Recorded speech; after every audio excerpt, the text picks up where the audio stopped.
Welcome to உடலும் உயிரும் channel. இன்றைக்கி நம்ம சேனலில் இன்றைக்கி என்ன பார்க்க போகிறோம்னா வாழை மீன் குழம்பு தான். வாழை மீன் க்ளீன் பண்ணி பீஸ் பண்ணி வச்சாச்சு. அதுக்கு தேவையான இன்க்ரீடியன்ஸ் என்னென்னா வெங்காயம், பச்சை மிளகா, பூண்டு, இன்றைக்கி மாங்காய் போட்டு தான் வைக்க போகிறோம். தக்காளி, கருவேப்பிலை, தேவையான அளவு புளி எடுத்து வச்சுட்டேன்.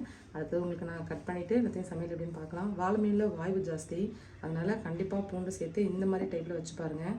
குழம்புல பலவிதமாக வைக்கலாம். இன்றைக்கி நம்ம எப்படின்னா வேறு டைப்பில் வைக்க போகிறோம். இந்த டைப் என்னென்னு பார்த்து இதே மாதிரி வச்சு ட்ரை பண்ணி பாருங்கள். வாழை மீன் குழம்புக்கு பார்த்திங்கன்னா கொஞ்சம் தேங்காய், பெருஞ்சீரகம், பூண்டு, வெங்காயம் எல்லாத்தையும் அரைச்சி எடுத்துக்கலாம். இதில் அரைக்கிறதுல டிப்ஸ் என்னென்னா ஃபஸ்ட்டு தேங்காய், ஜீரகம், பூண்டு போட்டு நல்லா அரைச்சிக்கோங்க.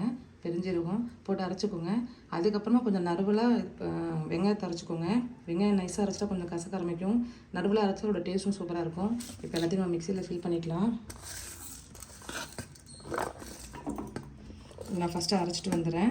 இதை அரைச்சதுக்கப்புறமா வெங்காயத்தை சேர்த்து நம்ம அரைச்சிக்கலாம்.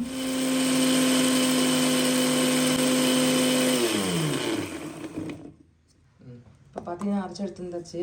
தெரியுதா, வெங்காயம் கொஞ்சம் குறப்பாக தான் அரைச்சி எடுத்துருக்கேன். இப்படி வச்சு பாருங்கள், செம்ம டேஸ்ட்டாக இருக்கும். தேவையான அளவு புளி எடுத்தாச்சு. நம்ம குழம்புக்கு கரைச்சிக்கலாம். புளி கரைச்சாச்சு, கொஞ்சம் வடித்து எடுத்துக்கலாம்.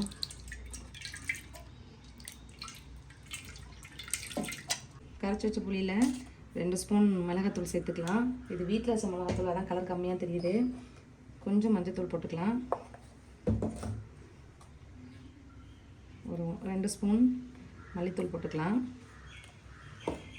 இதில் நம்ம கரைச்சி வச்சு தேங்காய் மசாலா அப்படியே சேர்த்துக்கலாம். இப்படி தேங்காய் சேர்க்கும் போதே நீங்கள் தேவையான அளவுக்கு தண்ணி ஊற்றி அதில் கலந்துக்கிட்டிங்கன்னா கரெக்டாக வந்துடும் குழம்பு.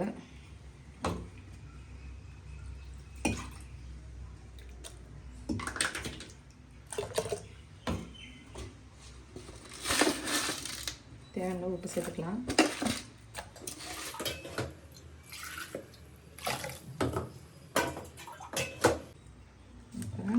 குழம்பு நல்லா கரைச்சி வச்சுக்கலாம்.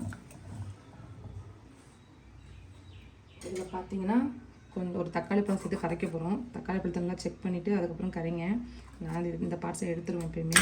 ஏன்னா சில சமயம் இதில் புழு இருக்கும். நல்லா செக் பண்ணிவிட்டு அதுக்கப்புறமா கரைக்க ஆரம்பிங்க. இதுலேயே ஒரு தக்காளி பழம் போட்டு கரைக்க ஆரம்பிச்சிடலாம். நம்ம கரண்டியை நம்மளோட ஹைஜீனிக்காக யூஸ் பண்ணுறோம். ஆனால் இந்த மாதிரி கையால் கரைக்கும் போது அதோட டேஸ்ட்டு வேறு மாதிரி இருக்கும். நல்லா கரைச்சி எடுத்துட்டிங்கன்னா இந்த கூட்டு குழம்பு சரியாக ரெடியாக இருக்கும். அதுக்கப்புறம் தாளிச்சிட வேண்டியது தான். ஈஸியாக 5 மினிட்ஸ்க்குள்ளேயே மீன் குழம்பு வச்சிடலாம். தாளிக்கிறதுக்கு தேவையான திங்ஸ் எடுத்தாச்சு. குழம்புக்கு போடுறதுக்கு மாங்காய் வெட்டிக்கலாம். மாங்காய் கொஞ்சம் பிஞ்சாக தான் இருக்குது, அதனால் வெட்டுறதுக்கு கத்தியாலே நான் வெட்டிட்டேன். சில மீன் பார்த்திங்கன்னா குழம்புக்கும் ஓரளவுக்கும் ஆக்ட் ஆகும். அதில் ஒரு சூப்பரான மீன் என்னன்னு பார்த்திங்கன்னா இந்த வாழை மீன் தான். வாழை மீன் குழம்புக்கும் நல்லாயிருக்கும், பொரிக்கவும் நல்லாயிருக்கும். அதே மாதிரி சில மீன் வறுவலுக்கு மட்டும் நல்லாயிருக்கும், சில மீன் குழம்புக்கு மட்டும் நல்லாயிருக்கும்.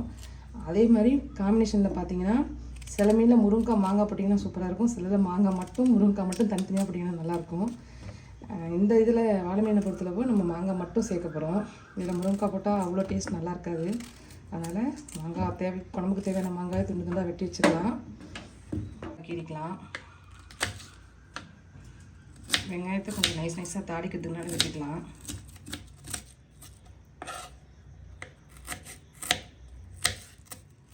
தக்காளி வெட்டிக்கலாம். தக்காளியோட இந்த சாட்டை அவாய்ட் பண்ணிடலாம். தக்காளி எவ்வளோ நைஸாக வெட்டுறீங்களோ, ஏன்னா அதுக்கு ஏற்கனவே ஒரு தக்காளி போட்டு நம்ம கரைச்சி வச்சுருக்கோம். நமக்கு இதில் தக்காளி நல்லா நைஸாக போட்டுட்டிங்கன்னா அதில் கரைஞ்சிரும், வேஸ்ட் ஆகாது. இந்த டேஸ்ட்டும் பார்த்தீங்கன்னா நல்லாயிருக்கும். முடிஞ்சளவு குழம்புல சில குழம்புக்கு இது மாதிரி நைஸாக வெட்டி சேர்த்து விட்டிங்கன்னா குழம்பு டேஸ்ட்டாக இருக்கும். மீன் குழம்பு பார்த்திங்கன்னா மீன் குழம்பு நான்வெஜ் பொறுத்தவரைக்கும் நான் தக்காளி கொஞ்சம் நைஸாக தான் போடுவேன். இந்த மாதிரி பொடிசாக சங்கமாக வெட்டிக்கோங்க. குழம்புக்கு தேவையான எல்லா ஐட்டமும் ரெடி ஆகிடுச்சு. குழம்பு கரைச்சாச்சு, மீன் வாஷ் பண்ணி வச்சாச்சு, காய்கறிலாம் வெட்டியாச்சு. இப்போ அடுப்பு பற்ற வச்சு குழம்பு தாளிக்க ஆரம்பிச்சிடலாம். சட்டி சூடாயிருச்சு, நம்ம எண்ணெய் ஊற்றிக்கலாம். மீன் குழம்பு தாராளமாக எண்ணெய் ஊற்றி தாளிச்சிங்கன்னா தான் நல்லாயிருக்கும். அதனால் இதில் எண்ணெயும் பார்க்க முடியாது, எண்ணெயோட சிக்கனத்தையும் பார்க்க முடியாது. எண்ணெய் சூடாயிருச்சு, கொஞ்சம் வெந்தயம் சேர்த்துக்கலாம், கொஞ்சம் பெருஞ்சீரகம் சேர்த்துக்கலாம். ரெண்டையுமே கருக வெட்ட வேணாம், கருகாமல் எடுத்துட்டோம்னா கொஞ்சம் கரெக்டான ஃப்ளேவரில் இருக்கணும்னா குழம்பு நல்லா வாசமாக இருக்கும்.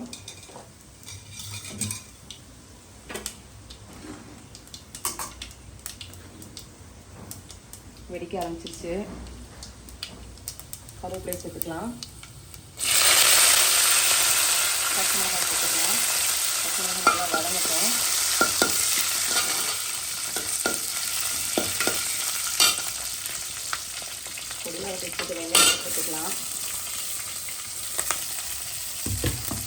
வெங்காயம் கொஞ்சம் நல்லா வதங்கினதுக்கப்புறம் தக்காளி சேர்த்துக்கலாம். இது நல்லா வாழை மீன் குழம்பு ஒரு பக்கம் ரெடி ஆகிட்டு இருக்குது. நான் கொஞ்சம் வாழை மீன் துண்டை எடுத்து வச்சுருக்கேன் பொரிக்கிறதுக்காக. இதை நம்ம பொரிக்கிறதுக்கு எப்படி பொரிக்க போகிறோம்னு பார்க்கலாம். குழம்பு கரைச்சா அதே மசாலா தான், அதில் எக்ஸ்ட்ரா மஞ்சத்தூளும் மிளகாத்தூள் மட்டும் தான் சேர்க்க போகிறோம். காய்கறி எல்லாம் நல்லா வதங்கிடுச்சு.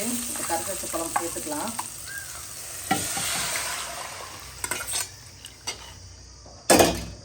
நல்லா கொதி வரட்டும்.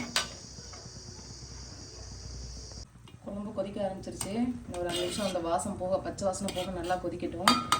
மூடி வச்சிடலாம். நல்லா கொதிச்சதுக்கப்புறமா நம்ம மீனும் மாங்காயும் சேர்க்க போகிறோம். அந்த வரைக்கும் நல்லா கொதிக்கட்டும். குழம்பு நல்லா கொதிச்சிருச்சு, எண்ணெய் பிரிஞ்சு வந்துருச்சு. இந்த நேரத்தில் நம்ம மீனையும் மாங்காயும் ஒன்றாவே சேர்த்துக்கலாம். சேர்த்து சிம்மில் வச்சு ஒரு 5 நிமிஷம் வச்சோம்னா போதும். சூப்பரான வாழை மீன் குழம்பு ரெடி ஆகிடும். இதுக்கெல்லாம் பக்கத்துலேயே நம்ம பொரிக்க ஆரம்பிச்சிடலாம். இது கொதித்து ஆஃப் பண்ணுறதுக்கும் அது நம்ம பொரிச்செடுக்கிறதுக்கும் சாப்பிட்றதுக்கு சரியாக இருக்கும். இது நல்லா கொதிக்கட்டும். கொஞ்சமாக போதும், வறுவலுக்கு ரொம்ப தேவையில்லை. இன்னும் தனி மிளகாத்தூள் உரப்புக்கு ஏற்ற மாதிரி போட்டுக்கோங்க. பெருஞ்சீரகம்,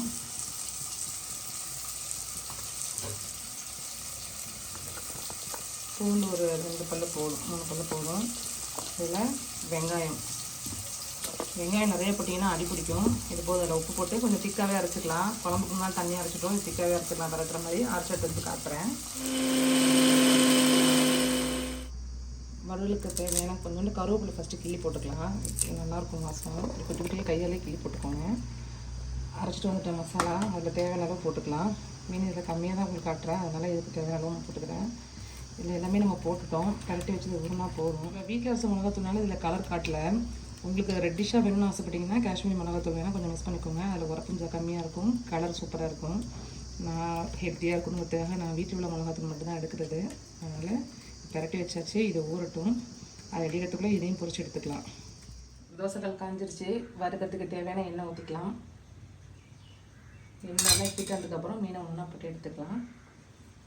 தோசைக்கல்ல எண்ணெய் காஞ்சிருச்சு. கருவேப்பிலை அதை போட்டிங்கன்னா ஜாலியாக இருக்கும். நல்லா தெரிஞ்சுதா? அதுக்கப்புறமா மீன் துண்டு சேர்த்துக்கலாம். நமக்கு 4 துண்டு தான் இருக்கிறதுனால ஒரே இதில் போட்டு எல்லாத்தையும் எடுத்துடலாம். இதுலேயே சேர்த்துக்கலாம்.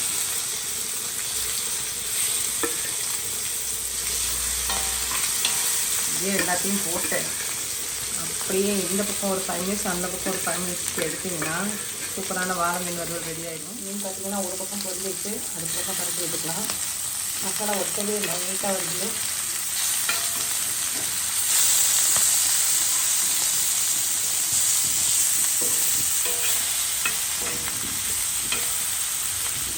ரெடி ஆகிடுச்சு. பக்கத்தில் பார்த்திங்கன்னா நம்ம குழம்பு கொதிச்சு ரெடி ஆகிடுச்சு. நீட்டான சூப்பரான டேஸ்டான குழம்பு, செம்மையான வாசம். லாஸ்ட்டு நம்மளோட டச்சிங் லேண்ட்மார்க் இதை இறக்கி விட்டுடலாம். குழம்பு ஆஃப் பண்ணிக்கலாம். எல்லோரும் செஞ்சு பக்கத்தில் எடுத்துக்கணும்னு சொல்லுங்கள். Thank you friends.